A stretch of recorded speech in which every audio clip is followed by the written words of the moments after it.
All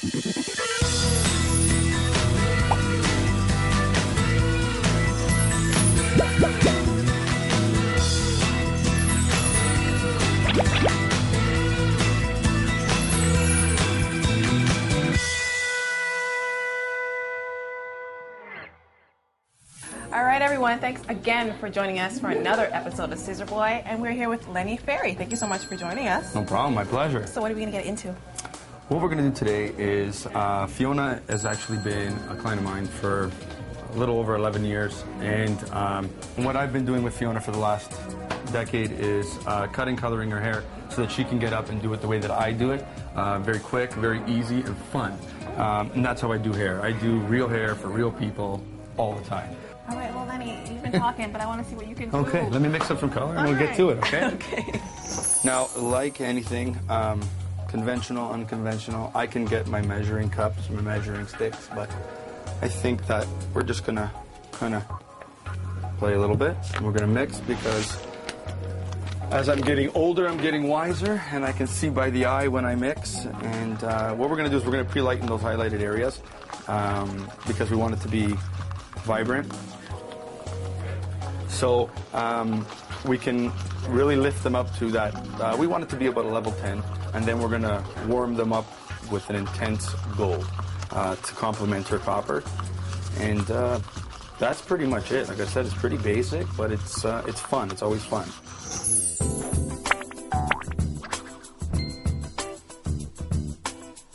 So I'm going to go in, and I'll take my first piece. And another important thing to do when you're highlighting is make sure that your highlights are clean, okay?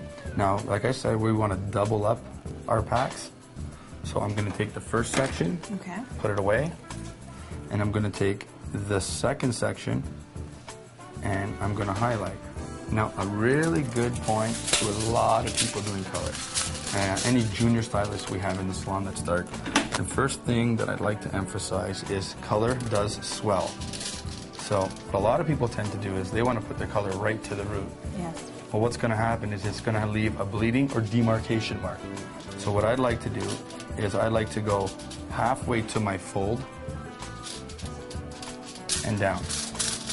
And what this is going to allow that color to do is swell without going over the foil. Okay. So you're not going to have, you're guaranteeing yourself no bleeding marks. Good tip. Okay? I also like another good thing to do. Now this is our second part of the one highlight. And instead of taking one solid piece, I've divided it in two. What that allows me to do is to make sure that both parts of that one section are being highlighted right to the root. If I took a thicker section, the part underneath will probably not get highlighted to the root, and you probably will get that bleeding. And there's nothing worse than someone who walks around with highlights that have stripes underneath them. Okay, so this is our second section. Like I said, you're going to go in.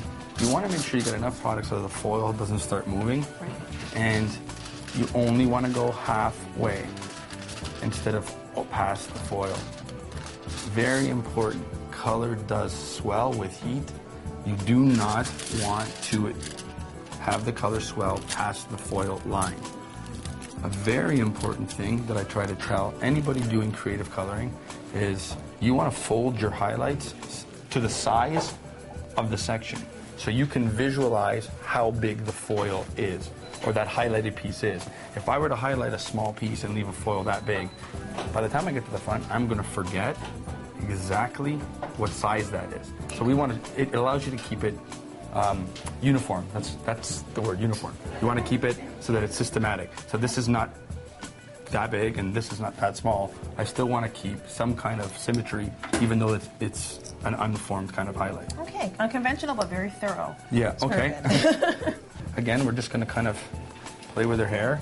And this is the trick to highlighting like this. You kind of want to move her hair to where it's got to go. And it doesn't have to be straight down. Sometimes it will have to be on an angle because that's how her kink is going in the back of her hairline, and that's what we want to emphasize. So you see, I was gonna put a highlight here, but I can see the kink coming this way, So we're going to take the section that the kink is moving in to create more texture on top of her natural texture.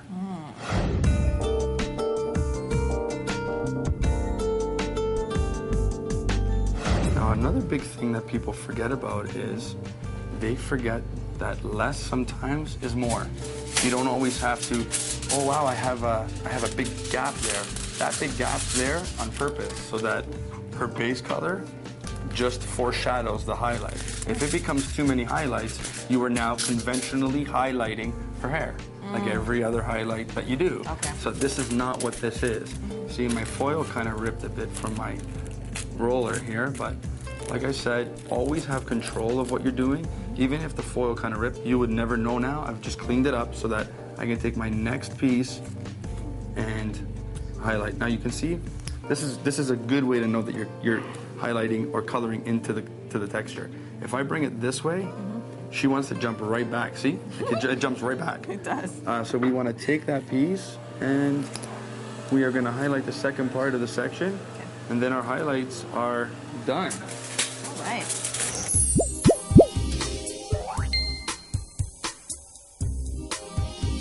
So what I'm going to do is I'm just going to apply the color, and I'm going to go through the foil, and I'm going to apply it root to end. The more times you apply this color, the more protein and the more shine comes into the hair. Oh, awesome. It's pretty cool. A lot of times you don't want to overlap color, and that's a big problem with a lot of people doing color. To overlap and you almost get that gray casting a lot of the times. Okay. With this, you don't. So she'll be a nice vibrant copper. It's not going to be fluorescent, it'll just be vibrant. Okay. All right, guys, we have a treat for you. We have the lovely Shannon here from Salon Verve, our makeup artist, and makeup. I love makeup. Yeah. So what are we going to be doing to Miss Lovely Fiona? We're just going to freshen her up, keep a nice day look. I like to keep it simple for the day, just accentuate her natural beauty. Okay, awesome. So where are we going to start? The eyes, that pucker? First thing I always start with is her skin. So she does have a bit of rosacea. So we've given her the appropriate products to use at home to keep it under control. So I always do recommend a gentle exfoliation to get rid of that dry skin, especially in the winter. Okay. And then the best product for that is a yellow-based foundation. It covers up all the red. Alrighty. And this is Fiona's favorite product. Is she? You're a concealer kind of woman? Okay. Then just to get her that glow back into her skin, we're going to use a bit of bronzer. I think that's a must-have in your makeup bag. Okay. On the apples? Are we going to do some contouring? I like to, first I put it on the apples of the cheek, and then whatever's remaining on my brush, I just lightly dust down the center. All right. So where the sun will naturally kiss the face? Yes, exactly. So it just gives you that tan glow without having to tan. Okay. Another little trick I always give the clients when they're putting on their eyeshadow is to put your concealer on top of your eyelid as well, over the whole eyelid, and it actually helps your eyeshadow stay on longer without creasing.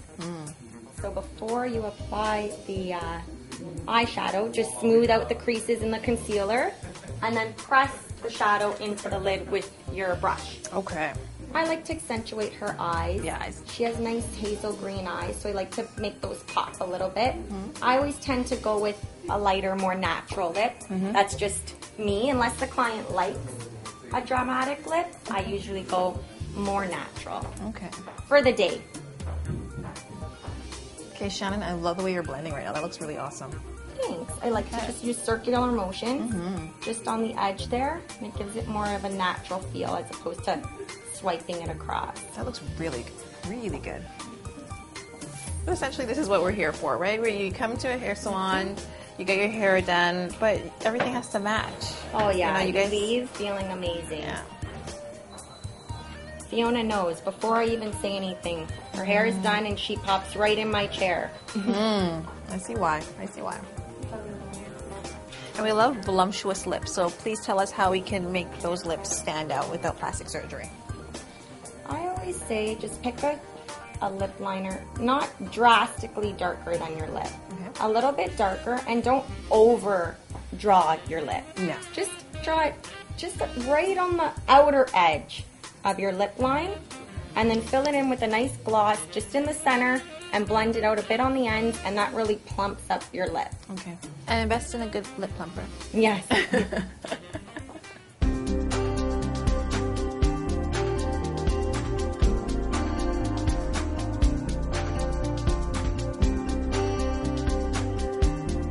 The hair looks really healthy. And shiny, and well, you can run your hands through it. It's not set in any way. Okay, now we can look at it. We haven't put product in it, but you can see her natural texture coming through. And you can see where we place those highlights. It's just kind of highlighting those areas that we want. So what I'm going to do now is I'm going to use a Shine Wax Pomade. I don't like anything too heavy, nothing too wet, because if it gets too wet, what happens is it changes the texture of the hair, and it'll keep the hair limp. We want to just invigorate it into our hands till you almost don't see it, and you're not doing anything that she couldn't do. So you're going to kind of put the product in the hair, and if you notice, what I do is I just kind of get it through everywhere. And then once it's through, things are always easier to take down than to put up. So I like to put the product in her hair, and then I'll go in and piece out in the direction and the flow that I want the highlights. The beauty about this is you can put your highlight that way, this way. You can bring out the light and then the dark. And what we want to do is we just want to create texture by using that pomade. Don't add more product because it's in your hand still, and it's in her hair now.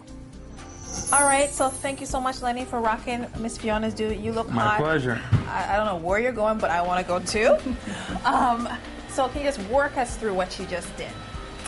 Like I said, I used coloring and highlighting to create texture in this already textured hair in an unconventional way. That's how I do things. I like to play with the hair and its natural texture rather than being systematic.